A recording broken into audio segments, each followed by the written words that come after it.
정부 합동조사단이 LH 직원들의 땅 투기 의혹과 관련해 1차 조사 결과를 발표했습니다. 청와대도 비서관급 이상 직원과 그 가족에 대한 조사 결과를 내놨는데요. 오늘 이슈워치 정치부 성승환 기자와 함께합니다. 어서 오십시오. 안녕하세요. 네, 먼저 오늘 발표된 정부의 이 조사 결과부터 간략히 살펴보죠. 네, 일단은 오늘 발표된 것이 1차 조사 결과입니다.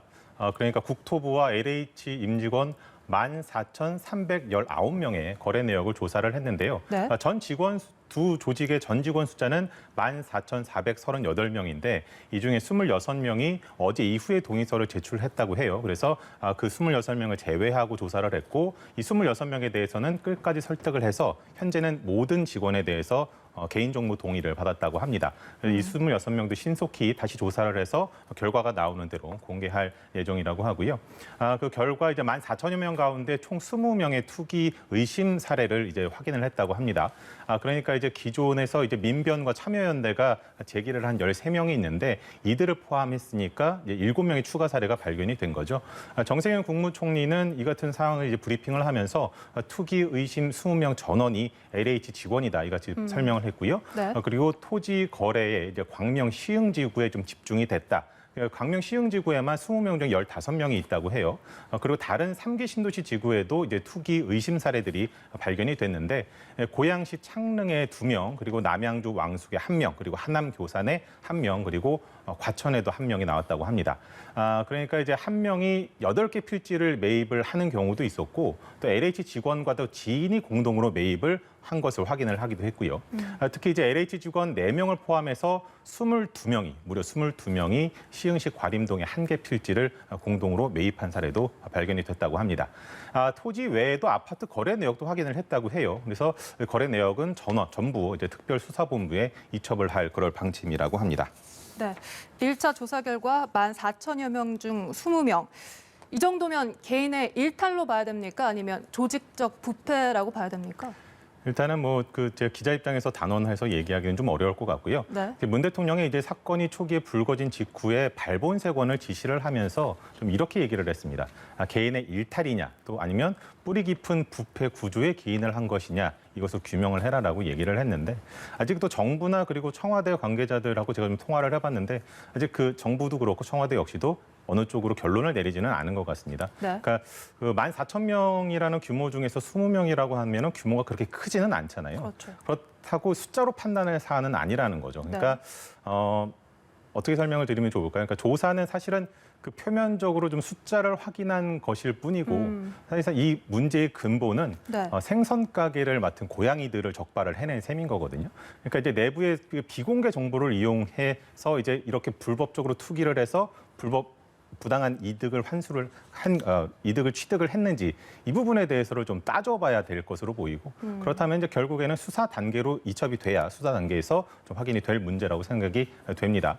그리고 이제 대외적으로 공개가 된 지 이제 5년 전부터 이제 따지기 시작했는데 적발된 사람이 만약에 과거에 10년 또 15년 전부터 뭐 그런 적이 있었다라고 한다면 이거는 정말 반복해서 그럼 LH 직원이라면 누구나 그런 짓을 하는 네. 그런 경우라고 구조적 부패라고 좀 볼 수가 있겠죠.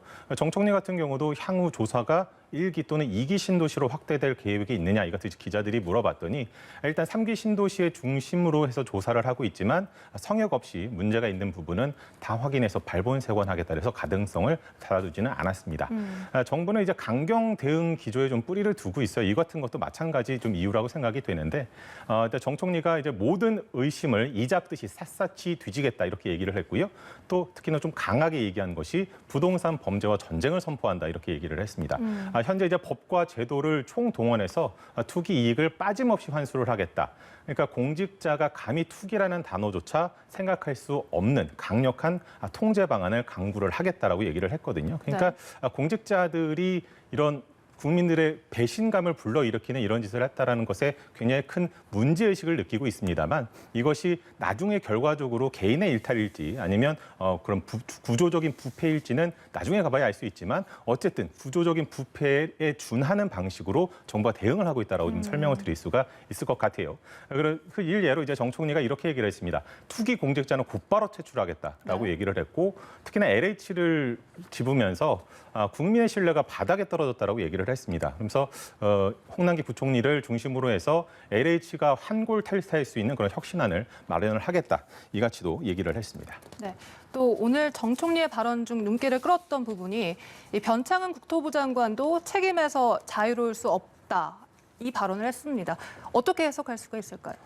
좀 조심스러울 수도 있는 부분입니다만 메시지는 좀 던져졌다고 생각이 됩니다. 그러니까 투기 의심자 20명 가운데 11명이 변창흠 국토부 장관이 LH 사장으로 재직하던 시절에 있었다고 하거든요. 그러면서 이렇게 정 총리가 설명을 하면서 변 장관이 책임에서 자유로울 수 없을 것으로 생각을 한다. 그러면서 어떤 조치가 필요할지는 심사숙고를 하겠다라고 했는데 사실 국무총리 같은 경우는 국무위원에 대해서 대통령에게 해임 건의를 할 수가 있습니다. 그런 권한을 갖고 있기 때문에 네. 다음 주 월요일 매주 월요일마다 대통령과 정 총리가 주례 회동을 하는데 이 자리에서 건의할 가능성도 조심스럽게 좀 나오고 있고요. 그럼에도 불구하고 대통령도 그런 얘기를 했었거든요. 이번 사안은 이번 사안대로 발본색원을 하되 정부가 추진하고 있는 공급 대책에 대해서는 흔들림 없이 추진해야 된다. 정 총리 역시도 마찬가지 같은 맥락의 얘기를 했습니다. 당초 계획한 공공주택 공급에는 차질이 없도록 그렇게 이행을 하겠다. 이렇게 얘기한 것도 그렇게 좀 같은 연장선상으로 볼 수가 좀 있을 것 같아요. 네.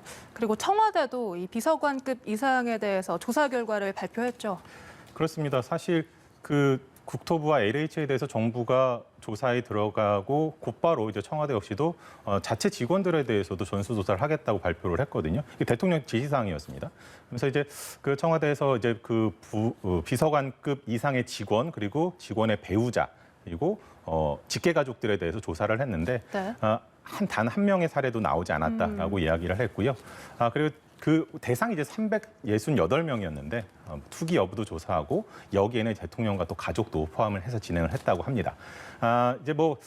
토지 여부는 전혀 없었고 인접 지역에서 주택을 구입한 거래가 2건이 나왔는데 사업지구 외에 정상적인 거래였고 실제로 거주를 하고 있는 아파트고 재산 등록도 되어 있다. 네. 문제가 없다라는 그런 설명이고요. 그리고 비서관급 이상을 했기 때문에 그 밑에 행정관급까지 전원을 해야 되는데 그게 2차 조사가 됩니다. 역시 마찬가지로 직원, 배우자 그리고 직계가족이 되는데 3,174명이 대상이거든요. 네. 이 조사도 신속하게 진행을 해서 결과가 나오는 대로 국민에게 알리겠다 이렇게 좀 얘기를 했고요.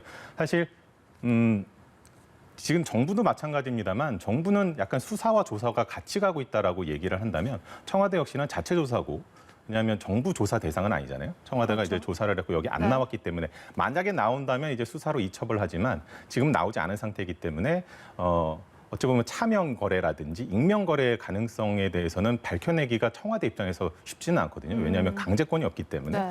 이런 부분에 대해서는 알 수 있는 여부는 현실적으로는 없다라고 청와대 관계자가 좀 설명을 한 바가 있습니다. 네, 이 정부 합동조사단의 1차 결과와 청와대의 조사 결과가 오늘 발표가 된 겁니다. 그러면 오늘 1차 조사 결과 발표된 이 의심 사례 20건에 대해서는 모두 수사 의뢰가 되는 겁니까? 네, 그렇습니다. 발표하고 즉시한다 그랬으니까요. 아마도 지금쯤에는 이첩이 됐을 것 같은데 정부 합동 특별수사본부를 꾸리라고 정 총리가 지시를 했기 때문에 그쪽에 즉시 수사 의뢰가 됐을 것으로 보이고요. 정 총리가 특히나 강경한 처벌을 얘기를 했습니다. 법으로 무겁게 단죄를 하겠다. 그리고 제도를 통해서 철저하게 통제하고 감시하겠다라고 얘기를 했기 때문에 수사도 좀 더 치밀하고 조금은 신속하게 진행이 되지 않을까 이렇게 좀 예상을 할 수 있을 것 같고요. 특히나 정 총리 같은 경우에 그 배우자와 직계가족 조사는 특별수사본부가 담당을 해라. 지금 정부합동조사단이 아니라 그래서 수사와 조사가 좀 빨리 유기적으로 진행이 돼서 속도감을 내자라는 그런 취지로 좀 이해를 할 수가 있을 것 같습니다. 네, 정부 합동조사단의 2차 조사는 그 대상이 더 확대된다고요? 그렇습니다. 지금 오늘 나왔던 정부가 발표했던 1차 조사 같은 경우는 아까 말씀드린 대로 LH와 국토부의 그 직원 당사자들에 대한 얘기였거든요. 근데 이 부분이 가족 그리고 그러니까 본인의 그 직원의 배우자 그리고 직계가족으로 넓혀지는 겁니다. 그러니까 사실 저희가 차명이라는 것을 의심을 할 때 가족 명의를 이용한다든지 네. 그런 부분들이 있을 수 있잖아요. 그래서 그런 부분까지 살펴보겠다는 거고 그리고 2차 조사에는 LH와 국토부를 넘어서 지방 공기업 그리고 지자체도 포함이 되거든요. 이 직원들까지 같이 하게 된다면 규모는 더 커지게 되고 아무래도 적발 사례가 20건을 넘어서는 더 많은 사례가 나올 수도 있다. 그렇게 예상을 할 수가 있습니다만 사실은 뭐 그렇게 단정적으로 얘기하기는 좀 쉽지 않겠죠. 예단이 좀 어려울 것 같습니다만 그리고 지금 그 2차 조사와 함께 1차 지금 조사 결과가 이첩된 것에 대해서 수사도 진행이 될 거기 때문에 네. 그 부분에서도 또 과연 그 결과를 지켜봐야 과연 이번에 불거진 이 사안들이 빙산의 일각이었느냐 아니면 그것이 전부였느냐 이걸 좀 가늠을 할 수가 있을 것 같습니다. 네, 알겠습니다. 2차 조사 결과까지 지켜보도록 하겠습니다. 성승환 기자와 이야기 나눠봤습니다. 고맙습니다.